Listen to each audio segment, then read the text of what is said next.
जय हिंद, जय Bharat and welcome to study capital. तो सीयूटी यूजी का फॉर्म आने वाला। फॉर्म आने के साथ साथ तुम्हारे मन में कई सारी यूनिवर्सिटी होगी और उनके बारे में जानने की जिज्ञासा भी होगी, जिसमें सबसे बड़ा नाम दिल्ली यूनिवर्सिटी, काशी हिंदू विश्वविद्यालय, बनारस हिंदू यूनिवर्सिटी और जेएनयू है।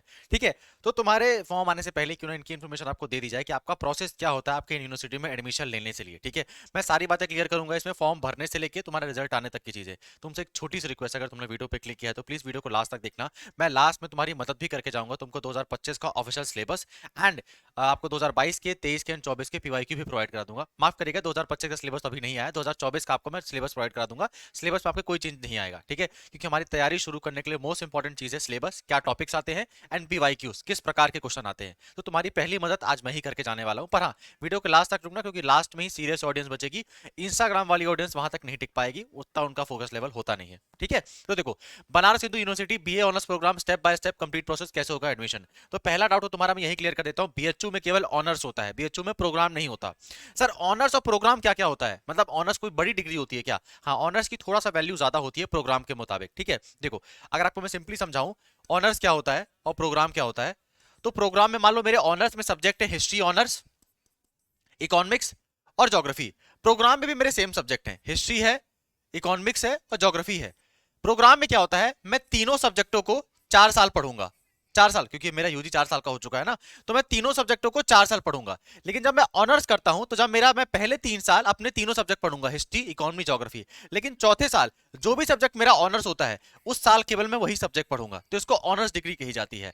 एंड कई सारे यूनिवर्सिटी में ऑनर्स डिग्री की मतलब हमेशा वैल्यू ऑनर्स की ज्यादा होती है प्रोग्राम के मुताबिक। समझ में आ गया? ऑनर्स में आप किसी सब्जेक्ट में स्पेशलाइजेशन करते हो। ठीक है। आप उस सब्जेक्ट के कह सकते हो कि महारथी टाइप की आपको बनाया जाता है, उसको ऑनर्स कहा जाता है। प्रोग्राम में आप किसी सब्जेक्ट में एक्सपर्ट नहीं बनते हो, आप वही सब्जेक्ट 3 साल लगातार पढ़ते रहते हो। लेकिन ऑनर्स में आप एक सब्जेक्ट चूज करते हो जिसका आपको लास्ट ईयर उसी के ऊपर पढ़ना पड़ता है, उसी के ऊपर आपके प्रैक्टिकल्स होते हैं, उसी के ऊपर आपका ऑल इंडिया एग्जाम होता है। ठीक है। तो ये ऑनर्स और प्रोग्राम में डिफरेंस है। बीएचयू में चाहे तुमको बीए करना है, बीएससी करना है, बी फार्मा करना है, बीकॉम करना है, केवल ऑनर्स ही होता है। अभी हम बात कर रहे हैं बीए की। अच्छा सर, इस बार बीएचयू में बीए में एडमिशन कैसे होता है? तो देखो, बीएचयू में बीए में एडमिशन लेने के लिए बीएचयू और जेएनयू का दोनों का क्राइटेरिया सेम है।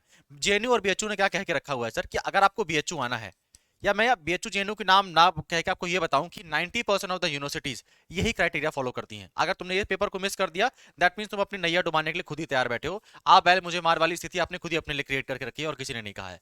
तो जेएनयू और बीएचयू में अगर आपको बीए में एडमिशन लेना है तो आपको दो पेपर देने पड़ते हैं। एक तो आपका हो जाता है जनरल टेस्ट, जो कि इस साल जनरल एप्टीट्यूड टेस्ट बना दिया गया है। ध्यान है ना, याददाश्त याद होनी चाहिए। और दूसरा आपको लैंग्वेज का पेपर देना पड़ता है। लैंग्वेज जो बीएचयू ने साफ साफ कहा है, हम दो ही लैंग्वेज एक्सेप्ट करेंगे, या तो हमारे यहाँ हिंदी का पेपर देके आ जाइएगा या तो इंग्लिश का पेपर देके आ जाइएगा। अब जेएनयू वाले ठहरे थोड़ा दिल्ली वाले, तो इन्होंने थोड़ा क्राइटेरिया चेंज करके रखा हुआ है। इन्होंने कहा है कि भैया हमारे यहाँ भी जनरल एप्टीट्यूड टेस्ट देके आइएगा, लेकिन लैंग्वेज में केवल इंग्लिश पढ़ के आइएगा। ठीक है। अच्छा सर, हमको तो सीयूटी ने कहा था कि तुम हिंदी, उर्दू, पाली कुछ भी पेपर दे के आओ। देखो, ये तो सीयूटी कह रही है कि तुम किसी का पेपर दे दो, बाकी ये यूनिवर्सिटी पे डिपेंड करता है कि वो किसको एक्सेप्ट करती है। फॉर एग्जांपल, अगर दिल्ली यूनिवर्सिटी में तुम पंजाबी, उर्दू, मलयालम किसी का भी पेपर दोगे, दिल्ली यूनिवर्सिटी एक्सेप्ट करेगी। लेकिन बीएचयू ने साफ साफ बोला है कि जनरल टेस्ट साथ में लैंग्वेज में या तो हिंदी आना या तो इंग्लिश देके आना।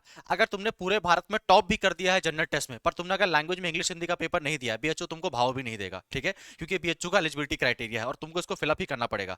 मैं आपको बता दूं, बीएचयू अपने एलिजिबिलिटी क्राइटेरिया में इतना स्ट्रिक्ट है कि अगर तुम्हारे बीएचयू ने कहा अपने परसेंटेज आपकी 60% होने चाहिए और आपके 59.9% भी है, तो भी बीएचयू आपको बाहर कर देगा। इतना स्ट्रिक्ट है बीएचयू अपने एलिजिबिलिटी क्राइटेरिया से रिलेटेड। तो ध्यान रखना, आपको किसका पेपर देना है सर, केवल जनरल एप्टीट्यूड टेस्ट का पेपर देना है और लैंग्वेज में इंग्लिश या हिंदी का पेपर देना है। घबराओ मत, मैं तुमको डीयू जेएनयू सबके एलिजिबिलिटी बताऊंगा। अभी अपन बीएचयू के ऊपर बात करते हैं। ठीक है। अब बात कर लेते हैं सर पेपर पैटर्न के ऊपर। तो देखो, इस बार पेपर पैटर्न में भी चेंजेस किए गए हैं। तो ध्यान रखना, हमारे जनरल एप्टीट्यूड टेस्ट में आपके इस बार या तो 50 क्वेश्चन आएंगे या तो 60 क्वेश्चन आएंगे। अब सर कंफर्म बता दीजिए, कंफर्म कैसे बता दूं मेरे यार, अभी तो फरवरी में फॉर्म आने वाला है, जब ये आएगा तब पता लगेगा अपन को। ठीक है। पर तुमको मैं एक बात कंफर्म कह सकता हूं, सिलेबस में तुम्हारे कोई चेंज नहीं होने वाला, तो सिलेबस को लेकर मत घबराओ। ठीक है। तुम्हारे या तो 50 क्वेश्चन आएंगे या तो 60 क्वेश्चन आएंगे। अपन मान के चलते हैं कि अपन के 50 क्वेश्चन आएंगे, उसमें से आपका जो एक क्वेश्चन होता है उसको सही करने में आपको 5 नंबर दिए जाते हैं, तो आपका पेपर 250 नंबर का होगा अगर 50 क्वेश्चन आएंगे। अगर 60 क्वेश्चन आएंगे तो हमारा पेपर 300 नंबर का होगा। ठीक है। 60 × 5 माइनस मार्किंग होती है क्या सर? माइनस मार्किंग होती है यार, है ना, -1 की माइनस मार्किंग होती है। दैट मींस अगर तुमको मैं सिंपल भाषा में समझाऊं तो तुम 5 जब क्वेश्चन गलत कर दोगे तो तुम्हारे 5 नंबर कटेंगे। ठीक है। -1/5 की माइनस मार्किंग होती है, तो हर अगर एक क्वेश्चन गलत करोगे तो -1 तुम्हारा होगा। ठीक है। जब तुम 5 क्वेश्चन गलत कर दोगे तो तुम्हारे 5 नंबर कटेंगे। ये हमारा माइनस मार्किंग का क्राइटेरिया है। समझ में आ गया? तो बीएचयू में ये दो चीजें। अच्छा, अब कुछ जो ऊल जरूर बातें यूट्यूब में फैली हो उसको मैं क्लियर कर देता हूँ। क्या बीएचयू में आने के लिए तुम्हारे 12th में कोई परसेंटेज होना जरूरी है? बिल्कुल होना जरूरी नहीं है। सप्लीमेंट्री भी आई है, कोई दिक्कत वाली बात नहीं है, बस पास हो जाना चाहिए। 12th पास होना चाहिए, चाहे तुमने 33% से 12 पास किया हो, बीएचयू को कोई लेना देना नहीं है इस बात से। क्या एज कोई मैटर करती है क्या सर? कि अगर मैं 22 साल का हो चुका हूँ, 23 साल का हो चुका हूँ, तो क्या मैं बीएचयू के अप्लाई नहीं कर सकता? कोई मैटर नहीं करता सर। अगर मेरा कोई गैप ईयर है, मान लो मैंने 12वीं के बाद 1-2 साल नहीं पढ़ा, मेरा गैप है, तो क्या सर मुझे उसका एफिडेविट बनवाना पड़ेगा न्यायालय में जाके या कोर्ट में जाके? कुछ भी नहीं चाहिए भाई, सिर्फ 12वीं पास होना चाहिए। गैप ईयर है तो भी कोई दिक्कत नहीं है, कोई तुमको एफिडेविट नहीं बनवाना है, परसेंटेज मैटर करती नहीं है। सिर्फ एक चीज मैटर करती है, 12वीं पास हो, जनरल टेस्ट का पेपर दो, लैंग्वेज का पेपर दो, बढ़िया मार्क्स स्कोर करो, मेरिट में आओ और बीएचयू में एडमिशन हो जाएगा। ठीक है। अच्छा सर, इसका कट ऑफ कैसे बनता है? कट ऑफ सिंपल अपन निकाल सकते हैं। हमारा जो लैंग्वेज का पेपर होता है वो 200 नंबर का होता है, ठीक है। तो लैंग्वेज के मार्क्स को जोड़ा जाएगा प्लस हमारे जनरल एप्टीट्यूड टेस्ट के मार्क्स को जोड़ा जाएगा। तो अगर मैं मान के चलूं मेरा जनरल एप्टीट्यूड टेस्ट का जो पेपर है वो 300 नंबर का होता है, तो मेरी कट ऑफ कितने की बनेगी सर? 500 नंबर में मेरी कट ऑफ बनेगी। समझ में आ गया? तो 500 नंबर तुम्हारी कट ऑफ बनेगी। ये चीज क्लियर है? ठीक है सर। नेक्स्ट चीज, ये हमारा एग्जाम होता कैसे है? तो देखो, आपका फरवरी में फॉर्म आ जाएगा। फरवरी में फॉर्म आ जाएगा मतलब ये पत्थर की लकीर है, फॉर्म आ जाएगा भाई, ठीक है। और अब मई में तुम्हारा पेपर हो जाएगा, ये भी पत्थर की लकीर है, मई में ही पेपर होंगे तुम्हारे, मान के चलो, ठीक है। मैं तुमको अभी ऑप्शनली भी दिखा दूंगा, मई में ही पेपर तुम्हारा होने वाला है। उसके बाद क्या होगा? फॉर्म भरने के बाद आप अपने पेपर चूज करोगे। जैसे आप फॉर्म भरोगे तो आपको पेपर चूज करने पड़ेंगे कि आप किनका किनका पेपर देना चाहते हो। जैसे फॉर एग्जांपल, मैं अगर चाहता हूं कि मैं जीएचयू में एडमिशन लूं, साथ में मैं डीयू में भी एडमिशन लेना चाहता हूं, तो डीयू के लिए मुझे डोमेन सब्जेक्ट चूज करने पड़ेंगे। डोमेन सब्जेक्ट वो होते हैं जो अपने मैं क्लास 12वीं में पढ़ता हूं। तो मान लो मैंने डीयू के बीए में एडमिशन लेने के लिए मुझे हिस्ट्री, ज्योग्राफी, पॉलिटी चूज करना पड़ेगा। एंड उसका सिलेबस क्या होता है सर? एनसीईआरटी वाला। साथ में मैं चाहता हूं मैं बीएचयू में भी एलिजिबल रहूं, तो मैं जनरल टेस्ट का पेपर फिल कर दूंगा और साथ में इंग्लिश हिंदी में से कोई एक लैंग्वेज को सिलेक्ट कर लूंगा। इससे क्या होगा? मैं डीयू के लिए भी एलिजिबल हूं, बीएचयू के लिए भी एलिजिबल हूं। तो तुमको अपना पेपर में ये पेपर कोड सेलेक्ट करने पड़ते हैं। जब आप पेपर कोड सेलेक्ट कर लोगे तो आपका मई में आपको इनको पेपर देना पड़ेगा, ठीक है। मई में पेपर देने के आपके 1.5 महीने तक आपकी आंसर की और रिजल्ट आ जाता है। रिजल्ट आने के बाद क्या होता है सर? आपके सभी काउंसलिंग, अभी जितने भी हमारे कॉलेजेस हैं, उनका काउंसलिंग पोर्टल ओपन हो जाता है। आप उन काउंसलिंग पोर्टल में जाते हो और वहां पे अपना एप्लीकेशन नंबर दर्ज करते हो। जैसे आप अपना एप्लीकेशन नंबर दर्ज करते हो, बीएचयू को आपके मार्क्स के बारे में पूरी जानकारी मिल जाती है। अब मान लो बीएचयू में 1 लाख बच्चों ने अप्लाई किया, ठीक है, और बीएचयू के पास 1000 सीटें हैं। तो जिन 1000 बच्चों की बढ़िया मार्क्स हैं, बीएचयू उनको बोलेगा कि आइए हमारे यहाँ, आपका स्वागत है। अब अगर उन बच्चों ने पेमेंट कर दिया तो देन इनकी सीट कंफर्म हो जाएगी। मान लो उन्होंने बीएचयू में भी कंफर्म कर दिया अपनी सीट, फिर डीयू में भी कंफर्म कर दिया अपनी सीट, तो बीएचयू एडमिशन कैंसिल का भी ऑप्शन देता है। फिर जैसे ही बच्चे अपनी सीट छोड़ते जाएंगे, बीएचयू और लोगों को अपनी काउंसलिंग में बुलाता रहेगा और सीटें देता जाएगा, जब तक उसकी सीटें फिलअप नहीं हो जाती। यहां तक चीजें क्लियर है? बहुत सिंपल सा क्राइटेरिया है। जब ये प्रोसेस होगा तो हम तुम्हारी मदद करेंगे, घबराने वाली कोई बात नहीं है, ठीक है। अच्छा सर, कितनी सीटें हैं बीएचयू में? मान लो मुझे बीए करना है, बीएससी करना है, बीकॉम करना है, तो कितनी सीटें हैं? तो देखो, अगर मैं तुमको बताऊं, अगर तुमको सीरियसली अच्छे सब्जेक्ट से बीए करना है, जैसे फॉर एग्जांपल, अच्छे सब्जेक्ट का मतलब मैं किसी सब्जेक्ट को बुरा नहीं कह रहा हूं, पर मोस्टली जैसे आपको इकोनॉमिक्स में, हिस्ट्री में, पॉलिटी में, ज्योग्राफी में, साइकोलॉजी में, फिलोसफी में, हिंदी में, इंग्लिश लिटरेचर में, हिंदी लिटरेचर में, इसमें एमए करना है, तो हर कोर्स में 100 ऑनर सीटें होती हैं। जैसे फॉर एग्जांपल, हिस्ट्री जो सब्जेक्ट है वो शायद तक 300 बच्चों को अलॉट होगा, लेकिन जो हिस्ट्री ऑनर्स है ना, हिस्ट्री की बीएचयू में तो ऑनर्स ही होता है, हिस्ट्री ऑनर्स केवल 100 बच्चों को ही मिलेगा। और आपके मेन मैटर करता है, आपका ऑनर सब्जेक्ट ही मैटर करता है, ठीक है। तो आपको जिस सब्जेक्ट में एडमिशन लेना है उसकी सीट की ऑनर सीट 100 ही होती है, ठीक है। चाहे तुम हिस्ट्री ले लो, पॉलिटी ले लो, ज्योग्राफी ले लो, इकोनॉमी ले लो, फिलोसफी ले लो, साइकोलॉजी ले लो, पर तुम्हारा कॉम्बिनेशन 3 सब्जेक्ट का ही बनता है।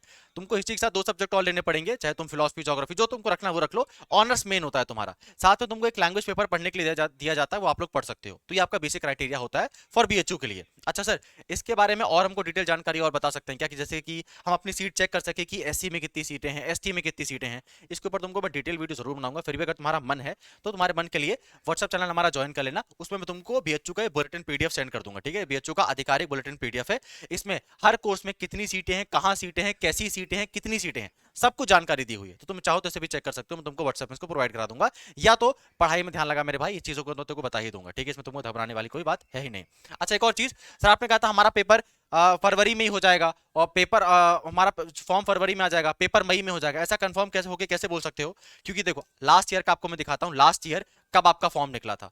तो लास्ट ईयर आपके 27 फरवरी को आ गया था फॉर्म, 27 फरवरी को आपका फॉर्म भरना आ गया था, जिसमें कहा गया था कि 28 मार्च तक आप अपने फॉर्म भर सकते हैं, 27 फरवरी से लेके, और आपका एग्जाम होने वाला है 15 से 31 मई के बीच में।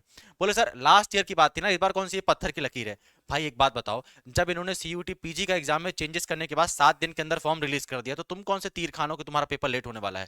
तुम्हारे पेपर के जस्ट बाद नेट का पेपर भी लेना है, तो तुम्हारा पेपर भी उसी समय होने वाला है। अब तुम अगर किसी इंतजार में हो कि कोरोना की नई लहर आएगी मैं बच जाऊंगा, तो ऐसा कुछ होने नहीं वाला है, तुम्हारा फॉर्म उसी समय आ जाएगा। पढ़ाई में अपने ध्यान दीजिए। बोर्ड एग्जाम है, पर बोर्ड एग्जाम को प्रायोरिटी मत रखिए, बोर्ड एग्जाम हमेशा सेकंड होना चाहिए, ठीक है। अगर तुम्हारे क्लास से किसी 60% वाले बच्चे ने भी बीएचयू क्लियर कर लिया और तुमको 90% ला के भी अपने बगल में महात्मा गांधी में एडमिशन लेना पड़ा, तो कोई मतलब नहीं रहेगा तुम्हारे परसेंटेज का, ठीक है। तो मेन क्राइटेरिया में, मेन अपनी जो प्रायोरिटी है उसमें सीयूटी को ही रखिए।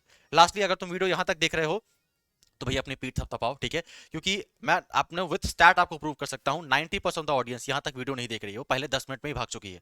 तुम सीरियस हो तभी शायद तक वीडियो यहां तक टिक पाए हो, तुम्हारा शायद तक सच में बीएचयू आना सपना है, तभी तुम इस वीडियो को यहां तक देख रहे हो। तो तुम्हारी मदद मैं भी करके जाऊंगा, जैसा मैंने प्रॉमिस किया था। एज अ फोकस रिवॉर्ड तुमको मैं 2022 के, 23 के एंड 24 के पीवाईक्यू प्रोवाइड करा के जाऊंगा, एंड सिलेबस भी, ठीक है। तो देखो, तुमको पीवाईक्यू प्रोवाइड करने के लिए क्या करना पड़ेगा सर, तुम्हारे कमेंट बॉक्स में एक व्हाट्सएप चैनल का लिंक दिया हुआ है, उस व्हाट्सएप चैनल को ज्वाइन कर लो। उसमें ऑलरेडी 4500 बच्चे जुड़ चुके हैं, ठीक है। जैसे आप इस चैनल को ज्वाइन करोगे, आपको इसमें 3 गूगल ड्राइव की लिंक देखने को मिलेगी। एक में आपको 2022 के पीवाईक्यू मिल जाएंगे, एक में 2023 के पीवाईक्यू मिल जाएंगे, और एक आपको सिलेबस वाला पीवाईक्यू मिल जाएगा। तो तुमको ये वाले पीवाईक्यू तो तुरंत ही मिल जाएंगे। उसी के साथ अगर तुमको 2024 का ऑफिशियल पीवाईक्यू चाहिए फॉर सीयूटी यूजी, देन तुम इस नंबर पे मुझे मैसेज कर देना 9198451120। ये हमारा हेल्पलाइन नंबर भी है एंड ये हमारा मेन नंबर है, ठीक है। तो अगर तुमको कोई डाउट है तो डाउट से रिलेटेड इसी नंबर पे मैसेज करना, और अगर तुमको पीवाईक्यू चाहिए तो भी हमारा इसी नंबर पे मैसेज करना, ठीक है, 9198451120। लास्टली एंड मोस्ट इंपॉर्टेंटली, अगर तुम ऐसी जगह से पढ़ाई करना चाहते हो जहां से रिजल्ट आता है, जहां से रिजल्ट ओरिएंटेड पढ़ाई होती है, तो आप हमारा क्रैश कोर्स ज्वाइन कर सकते हो। हमारा crash course already UG batches के लिए, जिसमें बीए, बीएससी, बीकॉम और बीवॉक और बीबीए कोर्सेज के लिए ऑलरेडी लॉन्च करा जा चुका है। इसमें आपको जनरल टेस्ट जो लैंग्वेज का है, वो इंडिया का मोस्ट अफोर्डेबल बैच हमने रखा है। जनरल टेस्ट प्लस जो लैंग्वेज का जो बैच है हमारा, वो केवल 999 रुपए का है। इससे ज्यादा महंगा तो तुम लोग पैंट शर्ट खरीद लेते हो, इतना सस्ता हमने कोर्स रखा है। इसके अलावा आप BA domain plus general test दोनों के साथ में मिलकर तैयारी करना चाहते हो तो उसके प्राइसेस भी बहुत कम रखे गए हैं। 1999 आपके इसके प्राइसेस रखे गए हैं। इसमें आपको टेस्ट सीरीज फ्री मिलेगी, एंड जितनी चीजें हैं आपको सिर्फ 10-5 चीज हमारे यहाँ एक्स्ट्रा ही दी जाएंगी। लाइव क्लासेस मिला करेंगे, लाइव नहीं देख पाओ तो रिकॉर्डेड सेशन मिला करेंगे, स्टडी मटेरियल मिलेगा, बने बनाए नोट्स मिलेंगे, क्योंकि हमको मालूम है तुम्हारे बोर्ड एग्जाम आ रहे हैं तो नोट्स बनाने का समय तो भी नहीं है। टेस्ट सीरीज इसके अंदर फ्री रहेगी। लास्ट में 100 बात की एक बात, तुम्हारा पढ़ाई करना मैटर करता है, तुम जहां से पढ़ाई करो। हमारे साथ जुड़ के तैयारी करना चाहते हो तो फुल फोर्स में तैयारी करके, विश्वास करके जुड़ जाइए एंड अपनी तैयारी में लग जाइए। हम आप लोगों को रिजल्ट के दिन मिलते हैं जब आपका रिजल्ट बढ़िया आएगा। धन्यवाद।